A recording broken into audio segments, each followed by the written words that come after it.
Hello दोस्तों, 4 PM middle east में आपका इस्तकबाल है। 4 PM के इस चैनल पे हम आपके लिए लेके आते हैं खाड़ी देशों से जुड़ी जरूरी जानकारी और रोचक कहानियां। साथ ही यहाँ हम दुनिया की तमाम बड़ी खबरों को आपके सामने पेश करते हैं सरल भाषा में। इसी कड़ी में आज हम आपके सामने लेके आए हैं एक बेहद अहम जानकारी। ये खबर रोजगार से जुड़े हुई है।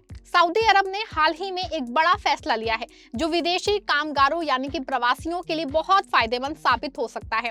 ये फैसला खास तौर पे इंडस्ट्रियल सेक्टर में काम करने वाले प्रवासियों से जुड़ा है, जहां सरकार ने सभी तरह की फीस को माफ कर दिया है। मतलब अब इन नौकरियों में काम करने के लिए प्रवासियों को कोई शुल्क नहीं देना पड़ेगा और सारा खर्च कंपनी या मालिक उठाएगा। ये खबर दिसंबर 2025 में आई थी और 2026 से ये पूरी तरह लागू हो गई है।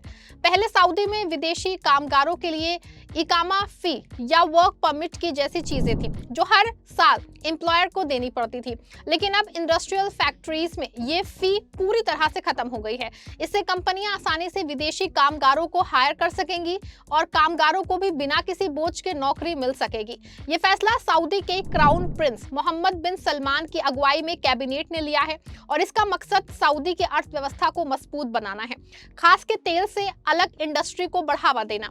सऊदी विजन 2030 का ये एक हिस्सा है जहां देश तेल पे निर्भरता कम करके मैन्युफैक्चरिंग और अन्य सेक्टरों को विकसित करना चाहता है।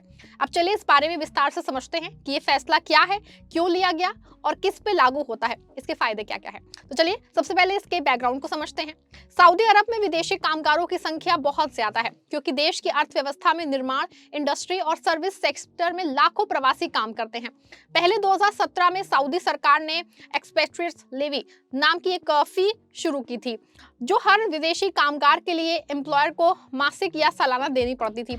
ये फी कामगारों की संख्या के आधार पर बढ़ती जाती थी, जैसे पहले कामगार के लिए कम लेकिन ज्यादा कामगारों पे ज्यादा। इसका मकसद सऊदी नागरिकों को ज्यादा नौकरियां देना था, जिसमें सऊदीकरण या फिर लोकलाइजेशन कहते हैं। लेकिन इंडस्ट्रियल सेक्टर में ये फी कंपनियों के लिए बोझ बन गई थी क्योंकि यहाँ स्किल्ड वर्कर्स की जरूरत होती थी और कई बार सऊदी नागरिक उपलब्ध नहीं होते। इसीलिए 2019 में सरकार ने अक्टूबर से एक टेम्पररी वेवर शुरू किया, मतलब फी को कुछ समय के लिए माफ कर दिया। ये वेवर पहले 2020 तक था, फिर एक्सटेंड करके 2023 तक और फिर 2025 के अंत तक। इस दौरान सरकार खुद ये फी कवर कर रही थी ताकि कंपनियां राहत महसूस कर सकें। अब दिसंबर 2025 में कैबिनेट ने इसे परमानेंट बना दिया, मतलब कि हमेशा के लिए फी खत्म। ये फैसला council of economic and development affairs की सिफारिश पे लिया गया और अब 1 जनवरी 2026 से लागू है। इससे कंपनियां खुश हैं क्योंकि उनका कास्ट कम हो गया है और वो ज्यादा उत्पाद कर सकेंगी। अब देखिए ये फैसला क्यों लिया गया। मुख्य वजह सऊदी की अर्थव्यवस्था को डाइवर्सिफाई करना, मतलब कि तेल पे कम निर्भर होना। सऊदी विजन 2030 के तहत देश इंडस्ट्रियल सेक्टर को 3 गुना बढ़ावा चाहता है। इंडस्ट्रियल जीडीपी में 895 बिलियन सऊदी रियाल तक पहुंचाना। मंत्री for industry and mineral resources बंदर अल खुरायेफ ने कहा कि ये फैसला सऊदी इंडस्ट्री की ग्लोबल कॉम्पिटिटिवनेस बढ़ाएगा और नॉन ऑयल एक्सपेक्ट्स को अंतर्राष्ट्रीय बाजारों में फैलाएगा। पहले वेवर के दौरान इंडस्ट्री में बड़ा ग्रोथ हुआ, जैसे फैक्ट्रीज की संख्या 8,822 से बढ़ के 12,000 से ज्यादा हो गई। इन्वेस्टमेंट 908 बिलियन से 1.22 ट्रिलियन सऊदी रियाल तक पहुंचा, जो 35% की बढ़ोतरी है। नॉन ऑयल एक्सपोर्ट्स 187 बिलियन से 217 बिलियन तक बढ़े। 16% ग्रोथ। जॉब्स करीब 5 लाख से लेकर के 8 लाख तक पहुंची, यानी 74% बढ़ोतरी। और सऊदीकरण रेट 29% से 31% हो गया। इंडस्ट्रियल जीडीपी 322 बिलियन से 501 बिलियन तक, 56% ग्रोथ। ये सब दिखाता है कि फी वेवर काम कर रहा था, इसीलिए इसे परमानेंट बनाया गया। मंत्री ने कहा कि इससे फैक्ट्रीज के ऑपरेटिंग कास्ट कम होंगे, वो एक्सपेंड कर सकेंगी, प्रोडक्शन बढ़ाएंगे और ऑटोमेशन, आर्टिफिशियल इंटेलिजेंस जैसी नई टेक्नोलॉजी अपनाएंगी। इससे एफिशिएंसी बढ़ेगी और सेक्टर ग्लोबली मजबूत बनेगा। कुल मिलाकर ये फैसला इंडस्ट्री को सपोर्ट करने, नेशनल फैक्ट्रीज को सशक्त बनाने और सस्टेनेबल डेवलपमेंट के लिए है। अब सवाल ये उठता है कि आखिर ये फैसला किस पे लागू होता है। ये केवल लाइसेंस्ड इंडस्ट्रियल फैसिलिटीज पे, मतलब कि इंडस्ट्रियल परमिट वाली फैक्ट्रीज पे। यहाँ काम करने वाले विदेशी कामगारों के लिए फी माफ है। इंडस्ट्रियल सेक्टर में जॉब्स जैसे कि manufacturing, engineering, technical, trades, industrial automation, hi tech production unit, ये सब शामिल हैं। ये सभी सेक्टरों पे नहीं लागू है, जैसे कि कंस्ट्रक्शन, रिटेल या डोमेस्टिक वर्कर्स पे नहीं। उदाहरण के लिए घरेलू कामगारों के लिए 2026 से सैलरी इलेक्ट्रॉनिकली देने का नियम आया है। लेकिन फी माफ नहीं। इंडस्ट्रियल सेक्टर में ही जो फैक्ट्रीज मिनिस्ट्री ऑफ इंडस्ट्री से लाइसेंस्ड हैं वही योग्य हैं। कोई एक्स्ट्रा कंडीशंस नहीं, बस वैलिड इंडस्ट्रियल परमिट होना चाहिए। इससे विदेशी कामगारों को फायदा है क्योंकि कंपनियां बिना फी के बोझ के उन्हें हायर करेंगी और कामगारों को कोई शुल्क नहीं देना पड़ेगा। सारा पेमेंट कंपनी करेंगी, जैसे वीजा, इकामा, रिन्यूअल, ये सब। ये प्रवासियों के लिए आकर्षक है, खास के पाकिस्तान, भारत, बांग्लादेश जैसे देशों से आने वालों के लिए, जहां सऊदी बड़ा जॉब मार्केट है। पाकिस्तान से 2020 से 24 में 1.88 मिलियन वर्कर्स सऊदी गए। 21% बढ़ोतरी और रेमिटेंस $753 मिलियन महीने का। अब और जॉब ओपनिंग्स होंगी। बात की जाए अगर फायदों की, तो सबसे बड़ा फायदा होगा एम्प्लॉयर्स को, क्योंकि उनका कास्ट कम हो गया। वो ज्यादा कामगार हायर कर सकेंगी, प्रोडक्शन बढ़ाएंगी और इन्वेस्टमेंट आकर्षित करेंगी। वर्कर्स के लिए नौकरियां आसान मिलेंगी, स्टेबिलिटी बढ़ेगी और स्किल्ड जॉब्स में डिमांड होगी। अर्थव्यवस्था पे नॉन ऑयल ग्रोथ को बूस्ट मिलेगा क्योंकि इंडस्ट्री एक पिलर है।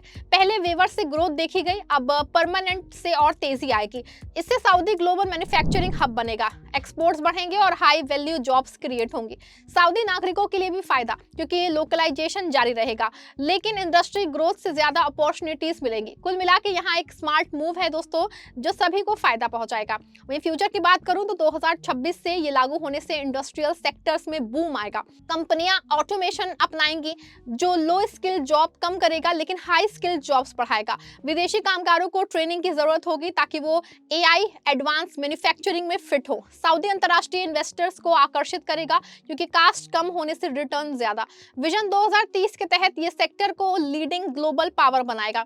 अन्य सेक्टरों में भी ऐसे फैसले आ सकते हैं अगर इंडस्ट्री में सक्सेस मिला, लेकिन चुनौतियां भी हैं, जैसे सऊदीकरण को बैलेंस करना ताकि लोकल जॉब्स ना कम हो। प्रवासियों के लिए राइट्स प्रोटेक्शन महत्वपूर्ण रहेगा, जैसे सैलरी टाइम पे अच्छी कंडीशन। सरकार ने कहा है कि ये सस्टेनेबल डेवलपमेंट के लिए, तो लॉन्ग टर्म में सऊदी की इकोनॉमी मजबूत होगी। अब सवाल उठता है कि प्रवासियों के लिए प्रोसेस क्या है। अगर आप इंडस्ट्रियल जॉब चाहते हैं तो कंपनी स्पॉन्सर करेगी, वीजा इशू कराएगी, इकामा बनवाएगी, सब फ्री, कोई रिक्रूटमेंट फी नहीं क्योंकि कंपनी पे करेगी। लेकिन याद रखें ये केवल लाइसेंस फैक्ट्रीज के लिए है। अगर कंपनी बिना लाइसेंस की है तो फी लगेगी, मिनिस्ट्री चेक करेगी। फायदे में जॉब स्टेबिलिटी बढ़ेगी क्योंकि कंपनियां कट नहीं करेंगी कास्ट की वजह से। स्किल्ड वर्कर्स की डिमांड होगी, जैसे mechanical engineer, chemical specialist, machine operator. Training programmes भी बढ़ेंगे, इकोनॉमिक इंपैक्ट भी। और बात, सऊदी का GDP में इंडस्ट्री का शेयर बढ़ेगा। 2035 तक triple non oil exports global market में फैलेंगे, जैसे यूरोप, एशिया। इससे सऊदी का ट्रेड बैलेंस बेहतर होगा। इन्वेस्टमेंट में 1 ट्रिलियन रियाल की अपॉर्चुनिटी, जैसे न्यू फैक्ट्रीज, टेक पार्क्स। प्रवासियों के लिए रेमिटेंस बढ़ेगा, उनके घरेलू देशों को फायदा, जैसे पाकिस्तान में सऊदी से रेमिटेंस बड़ा सोर्स है। लेकिन दोस्तों चुनौतियां भी हैं। अगर ज्यादा प्रवासी आए तो लोकल जॉब्स पे असर, लेकिन सरकार सऊदीकरण जारी रखेगी। कुछ जॉब्स केवल सऊदी के लिए रिजर्व। वर्कर्स राइट्स जैसे कि ओवर टाइम, सेफ्टी। सरकार ने कहा है कि ट्रांसपेरेंसी बढ़ाएगी, जैसे डोमेस्टिक वर्कर्स के लिए इलेक्ट्रॉनिक सैलरी। इंडस्ट्रियल में भी ऐसे नियम लागू हो सकते हैं। कुल मिला के ये फैसला प्रवासियों के लिए सुनहरा अवसर है। बिना फीस के नौकरी, कंपनी सारा पेमेंट करेगी।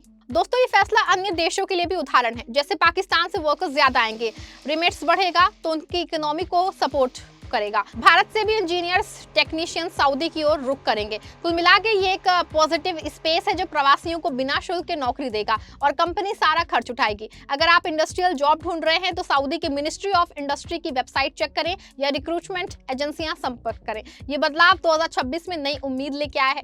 दोस्तों ये थी इस खबर से जुड़ी पूरी जानकारी। अगर आपको वीडियो पसंद आई है, वीडियो को लाइक शेयर करिए, चैनल को सब्सक्राइब भी करिएगा।